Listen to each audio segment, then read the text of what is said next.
जय माता दी।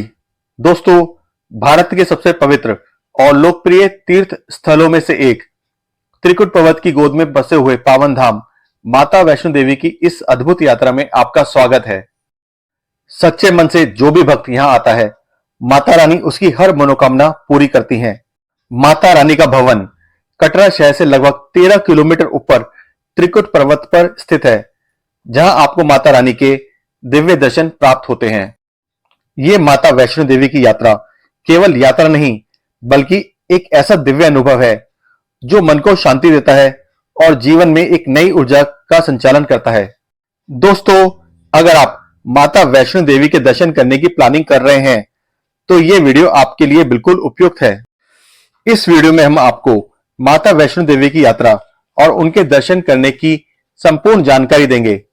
दोस्तों, हो सकता है ये वीडियो आपको थोड़ी लंबी लगे, पर अगर आप ये वीडियो पूरा अंत तक देखेंगे तो आपको इस यात्रा में बिल्कुल भी परेशानी नहीं आएगी। वीडियो को पूरा देखें और कमेंट में जरूर लिखें जय माता दी।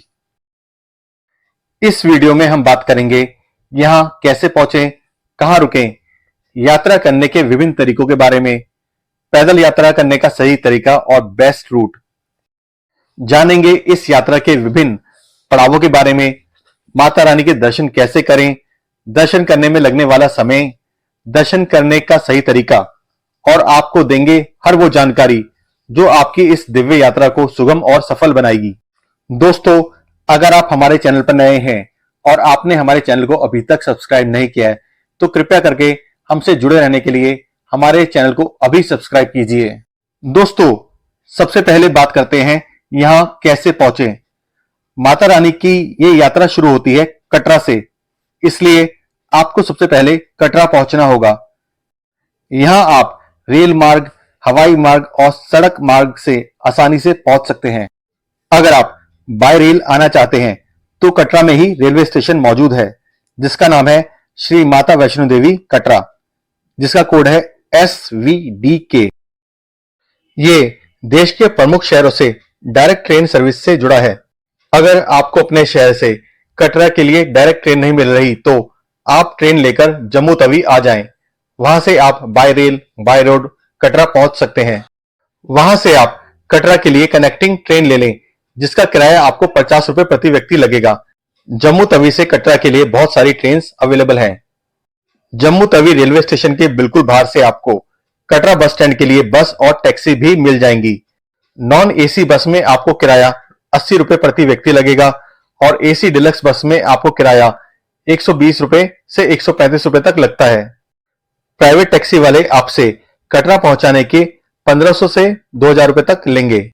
65 किलोमीटर के इस सफर में आपको लगभग 1.5 घंटा लग जाता है।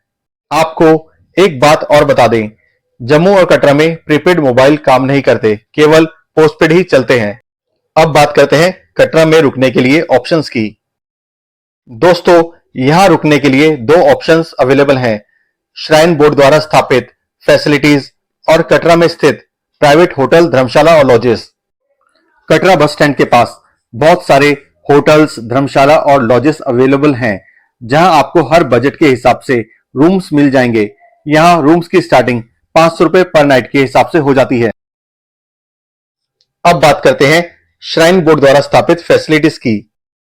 कटरा, अर्धकुंवारी, सांजीछत और भवन पर स्थित श्राइन बोर्ड के विभिन्न भवनों में AC, नॉन AC और डॉर्मेट्रीज की फैसिलिटीज अवेलेबल है।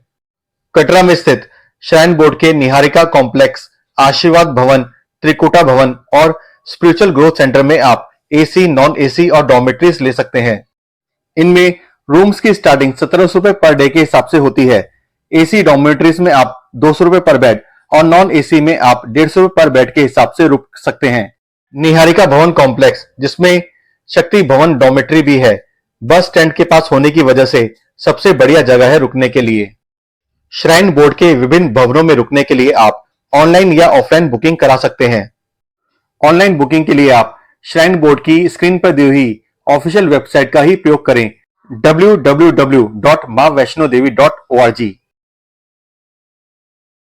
दोस्तों, हमारा सजेशन यही है कि अगर आप श्राइन बोर्ड की किसी भी फैसिलिटी में रुकना चाहते हैं या आप श्राइन बोर्ड द्वारा दी जाने वाली कोई भी फैसिलिटी यूज करना चाहते हैं, तो आप यहां आने से पहले अपनी ऑनलाइन बुकिंग एडवांस में करा लें,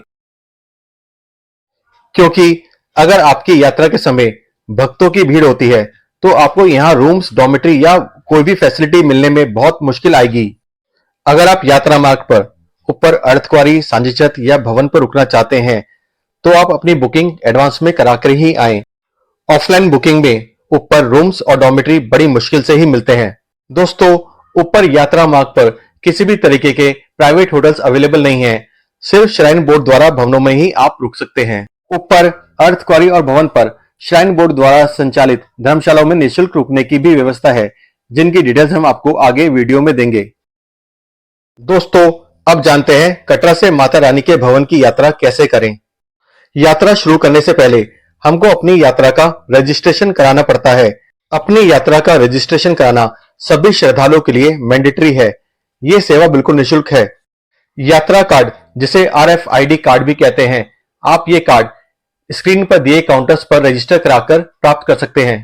Katra railway station, Katra bus stand, ताराकोटे मार्ग, निहारिका भवन पर स्थित काउंटर्स। यात्रा कार्ड लेने के बाद हम अपनी माता रानी के दर्शन की ये यात्रा शुरू कर सकते हैं। दोस्तों, आप कटरा से माता रानी के भवन तक की ये 13 किलोमीटर की यात्रा 4 तरीकों से कर सकते हैं। पैदल यात्रा करके, घोड़े या पालकी पर, हेलीकॉप्टर से, बैटरी कार से, पर यह बैटरी कार की सुविधा अर्धकुंवारी से ही उपलब्ध है। इन सब तरीकों के बारे में हम आगे वीडियो में एक एक करके विस्तार से बताएंगे। माता वैष्णो देवी की इस यात्रा को हम मुख्यतः 3 चरणों में बांट सकते हैं। पहला चरण, यात्रा के स्टार्टिंग पॉइंट बाणगंगा या ताराकोटे से अर्धकुंवारी तक। दूसरा चरण, अर्धकुंवारी से भवन तक। यात्रा का तीसरा और अंतिम चरण, भवन से भैरव घाटी या भैरव मंदिर तक। दोस्तों, सबसे पहले हम बात करते हैं इस यात्रा के प्रथम चरण की। यात्रा के स्टार्टिंग पॉइंट से अर्धकुंवारी तक की ये यात्रा आप 2 रास्तों से कर सकते हैं। पहला, पुराना एवं पारंपरिक मार्ग, जिसे बाणगंगा मार्ग भी कहते हैं, जिसका स्टार्टिंग पॉइंट बाणगंगा है। दूसरा, नए और आधुनिक ताराकोटे मार्ग से, जिसका स्टार्टिंग पॉइंट ताराकोटे है। ये दोनों मार्ग ही अर्धकुंवारी पर जाकर आपस में मिल जाते हैं। सबसे पहले बात करते हैं पुराने रास्ते बाणगंगा मार्ग की। ये मार्ग बाणगंगा की दक्षिणी दौड़ी से शुरू होता है और चरण पादुका होते हुए अर्धकुंवारी जाता है। केवल इस मार्ग पर ही आपको घोड़े, टट्टू, पालकी एवं कुली की व्यवस्था उपलब्ध होती है।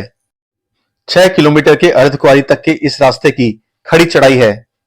इस रास्ते में आपको बड़ी संख्या में तीर्थयात्री, दुकानें, घोड़े, पालकी एवं पिट्ठू वाले मिलेंगे, जिसकी वजह से इस रास्ते पर हमेशा चहल पहल और रौनक रहती है। इस मार्ग से यात्रा करने में एक अलग ही आनंद है। माता रानी की इस यात्रा का असली अनुभव इसी मार्ग पर होता है। कह सकते हैं ये मार्ग वैष्णो देवी यात्रा की आत्मा है। अब बात करते हैं ताराकोटे मार्ग की। वैष्णो देवी यात्रा के लिए अर्धकुंवारी तक बना ये नया एवं आधुनिक मार्ग है। ये रास्ता चौड़ा, साफ, सुंदर एवं कम भीड़ भाड़ वाला है। इसकी लंबाई लगभग 7 किलोमीटर है। हालांकि ये पुराने बाणगंगा मार्ग से 1 से 2 किलोमीटर लंबा है, पर यह पैदल यात्रियों के लिए अनुकूल एवं कम चढ़ाई वाला है। लगभग समतल सा और आरामदायक है। इस पर घोड़े और पालकी वाले अलाउड नहीं हैं, जिसकी वजह से आपकी यात्रा काफी शांतिपूर्ण होती है। ये परिवारों, बुजुर्गों और शांति पसंद लोगों के लिए बढ़िया रास्ता है। इस मार्ग का स्टार्टिंग पॉइंट ताराकोटे है, जो कटरा बस स्टैंड से लगभग 2.5 किलोमीटर दूर है। अगर आप नए रास्ते से यात्रा करना चाहते हैं तो आप कटरा बस स्टैंड से प्राइवेट ऑटो लेकर ताराकोटे मार्ग के स्टार्टिंग पॉइंट पर आ जाएं और अपनी यात्रा शुरू कर दें। ऑटो वाले आपसे 250 से 300 रुपए लेंगे। दोस्तों, हमने अपनी यात्रा पुराने पारंपरिक मार्ग बाणगंगा मार्ग से की थी। बाणगंगा मार्ग का स्टार्टिंग पॉइंट दक्षिणी दौड़ी कटरा बस स्टैंड से लगभग 1 किलोमीटर दूर है। आप यहां तक पैदल चलकर या वहां से ऑटो लेकर आ सकते हो।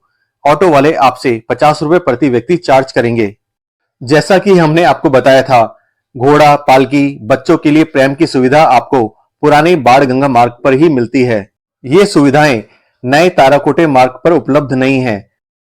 आपको अगर इनमें से कोई भी सुविधा लेनी हो तो आप बाणगंगा पर स्थित श्राइन बोर्ड के ऑफिशियल प्रीपेड काउंटर पर ही बुक करें। श्राइन बोर्ड ने इनके उचित रेट्स पहले ही निर्धारित कर रखे हैं। सावधानी के लिए प्रीपेड काउंटर से प्राप्त रसीद को इनको देकर इन लोगों का श्राइन बोर्ड द्वारा इशूड आई कार्ड अपने पास रख लें और अपने गंतव्य पर पहुंचकर ही इनको वापस दें। ये सुविधाएं आप अपने हिसाब से अर्धकुंवारी या भवन या भैरव घाटी तक ले लें। ध्यान रखें, इनके लिए आप श्राइन बोर्ड के प्रीपेड काउंटर से ही बुकिंग कराएं, जो आगे यात्रा मार्ग पर भी जगह जगह स्थापित हैं। अगर आप इनके अलावा कहीं बीच यात्रा में घोड़ा, पालकी, पैम्स इत्यादि लेते हैं तो ये यात्रियों की मजबूरी का फायदा उठाते हैं और मनमाने रेट्स मांगते हैं। इसलिए आप यात्रा शुरू करते वक्त ही बाणगंगा पर अपने हिसाब से बुकिंग करा लें। दोस्तों, अगर आपके साथ छोटे बच्चे हैं तो आप उनके लिए बेबी स्ट्रॉलर किराए पर भी ले सकते हैं।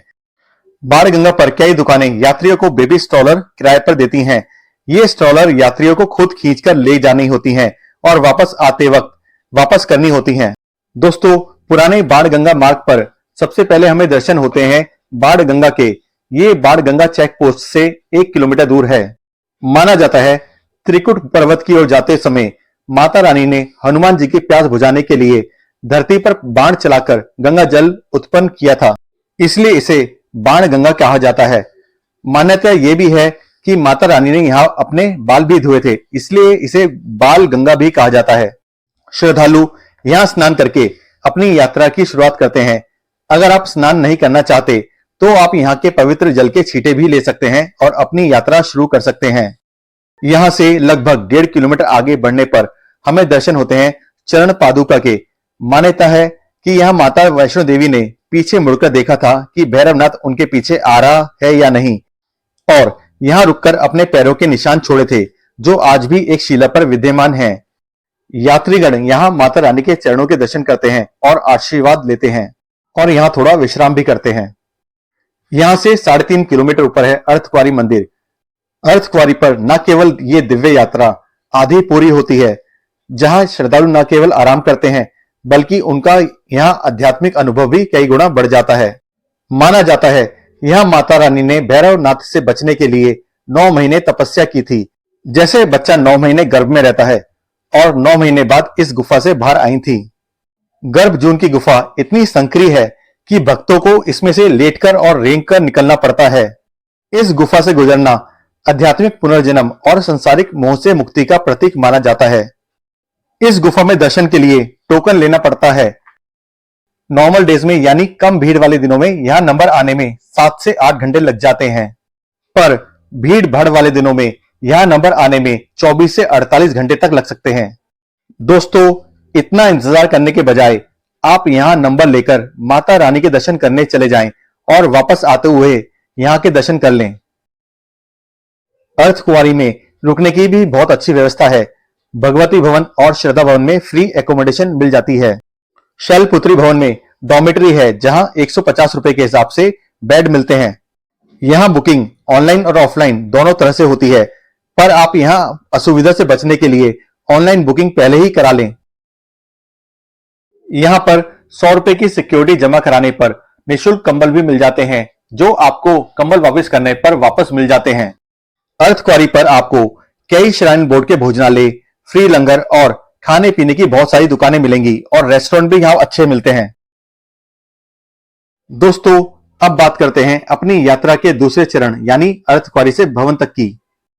अर्धकुंवारी से लगभग 500 मीटर पहले आपको 2 रास्ते कटते हुए दिखेंगे। एक पुराना परंपरागत हाथी मत्था मार्ग। ये रास्ता अर्धकुंवारी मंदिर से होते हुए सांझी छत और फिर भवन की तरफ जाता है। पुराने रास्ते पर ही अर्धकुंवारी मंदिर है। 6.5 किलोमीटर लंबा इस यात्रा का ये परंपरागत रास्ता एकदम सीधी खड़ी चढ़ाई है। जिन श्रद्धालुओं को चढ़ने में तकलीफ ना हो, ट्रैकिंग करने में मजा आता हो और जो पारंपरिक रास्ते का अनुभव करना चाहते हो, वही ये रास्ता लें। वरना नए रास्ते हिमकोटी मार्ग से ही यात्रा करें। 90% पैदल यात्री अर्धकुंवारी से नए रास्ते से ही भवन की तरफ जाते हैं, इसलिए अब ये रास्ता काफी शांत और भीड़ भाड़ रहित हो गया है। घोड़े वाले आपको पुराने रास्ते से ही भवन की तरफ लेके जाते हैं, क्योंकि ये लोग नए रास्ते पर अलाउड नहीं हैं। अब बात करते हैं नए रास्ते हिमकोटी मार्ग की।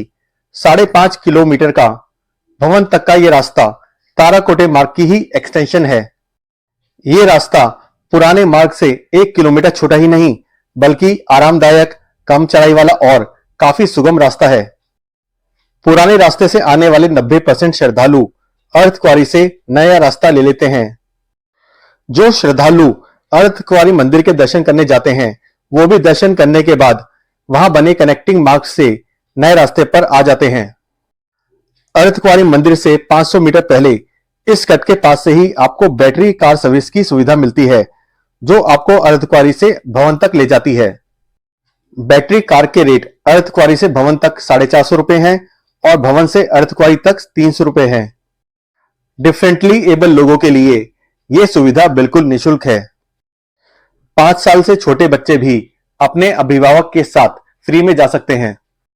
हालांकि बैटरी कार के टिकट्स भी ऑनलाइन और ऑफलाइन दोनों तरह से मिलते हैं, पर आप इनकी एडवांस बुकिंग पहले ही श्राइन बोर्ड की ऑफिशियल वेबसाइट से करा लें, क्योंकि पीक सीजन और भीड़ भाड़ वाले समय पर बैटरी कार की टिकट्स ऑफलाइन काउंटर से बड़ी ही मुश्किल से मिल पाती हैं।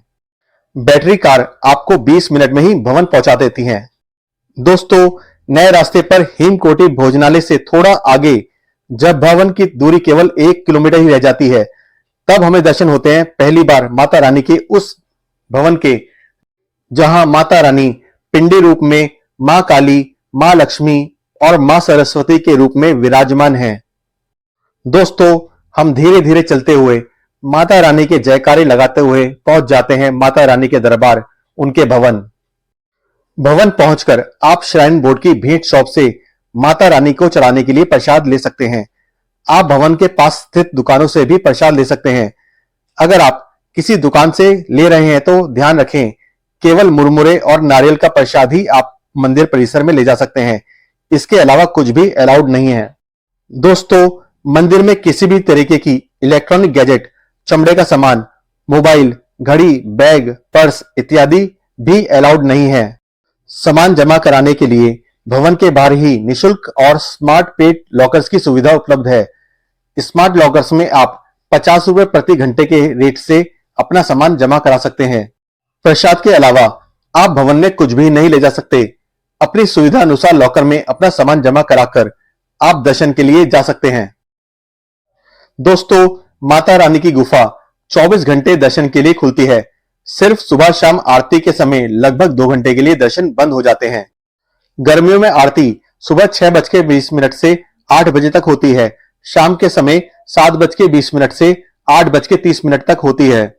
सर्दियों में आरती का समय सुबह 6:20 से 8 बजे तक और शाम के टाइम 6:20 से 8 बजे तक है।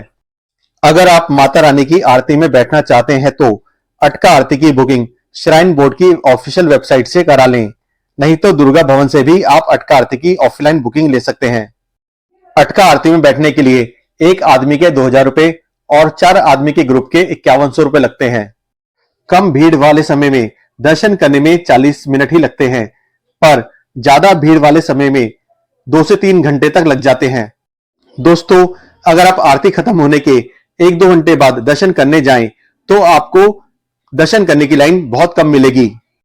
अगर आप दर्शन करने से पहले नहाना चाहते हैं तो भवन पर निःशुल्क स्नान गृह भी बने हुए हैं जहां आप ठंडे पानी से नहा सकते हैं।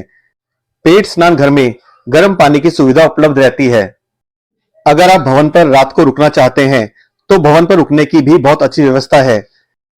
यहाँ रूम्स, डॉर्मेट्री और निःशुल्क धर्मशाला में रुकने की व्यवस्था है, पर कंडीशन ये है कि आप इनकी बुकिंग एडवांस में ही ऑनलाइन श्राइन बोर्ड की वेबसाइट से करा लें। कटरा के निहारिका भवन स्थित ऑफिस से भी आप यहाँ की ऑफलाइन बुकिंग करा सकते हैं। आप ऊपर भवन पर स्थित दुर्गा भवन में जाकर भी यहाँ के रूम्स की बुकिंग करा सकते हैं। यहाँ दुर्गा भवन, कालिका भवन, पार्वती भवन में रूम्स उपलब्ध हैं। डॉर्मेट्री की ऑफलाइन बुकिंग मनोकामना भवन नंबर 2 में होती हैं, पर भीड़ भाड़ वाले दिनों में ऊपर ऑफलाइन बुकिंग बड़ी ही मुश्किल से मिलती है। दोस्तों, अगर आपको यहाँ डॉर्मेट्री या रूम्स की बुकिंग नहीं मिलती तो आप दुर्गा भवन के नीचे स्थित धर्मशाला में निःशुल्क भी रुक सकते हैं। आपको यहाँ कंबल निःशुल्क मिलते हैं, बस सिक्योरिटी के लिए पैसे जमा कराने होते हैं जो कंबल वापस करने पर आपको रिफंड हो जाते हैं। दोस्तों, भवन पर खाने पीने की भी बहुत अच्छी व्यवस्था है। श्राइन बोर्ड के भोजनालय, प्राइवेट शॉप्स और रेस्टोरेंट्स उपलब्ध हैं।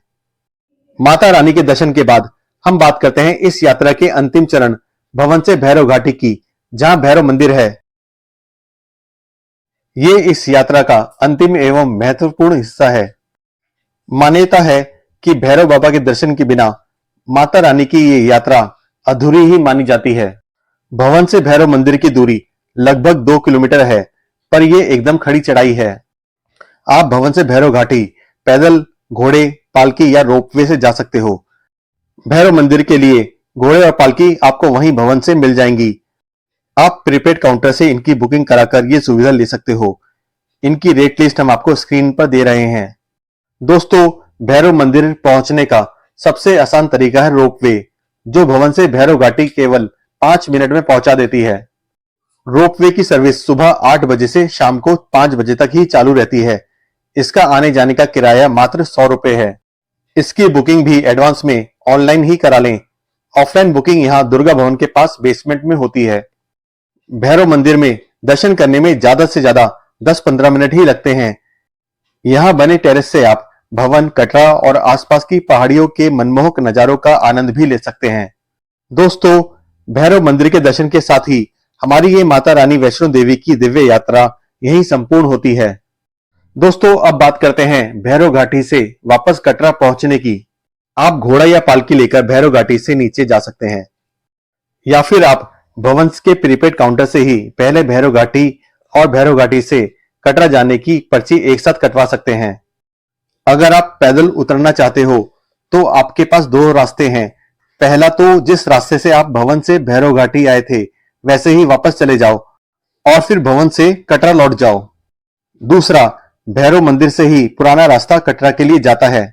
लगभग 13 किलोमीटर का ये मार्ग काफी ढलान वाला है। दोस्तों, अब बात करते हैं हेलीकॉप्टर से यात्रा करने की। हेलीकॉप्टर से एक तरफ का किराया 2320 रुपए है। इसकी बुकिंग भी आप ऑनलाइन श्राइन बोर्ड की वेबसाइट से करा सकते हैं। इसकी सेम डे की ऑफलाइन बुकिंग कटरा में निहारिका भवन स्थित काउंटर से होती है। हेलीकॉप्टर आपको कटरा स्थित हेलीपैड से ही मिलेगा, जो आपको सांझी छत स्थित हेलीपैड पर उतार देगा। सांझी छत से भवन की दूरी लगभग 2 किलोमीटर है, जो आप पैदल या घोड़ा लेकर कर सकते हैं। दोस्तों, अब बात करते हैं इस यात्रा को करने में कितना समय लगता है। ये यात्रा एक दिन में आराम से हो जाती है। 10 से 12 घंटे में आप आराम से यात्रा करके वापस कटरा आ सकते हैं। दोस्तों, माता वैष्णो देवी की हमारी ये यात्रा यहीं संपूर्ण होती है। अगर आपने हमारे चैनल को अभी तक सब्सक्राइब नहीं किया है तो कृपया करके जल्दी से सब्सक्राइब कीजिए, क्योंकि जल्द ही हम आपको लेकर चलेंगे एक ऐसी ही अन्य दिव्य यात्रा पर अपने साथ।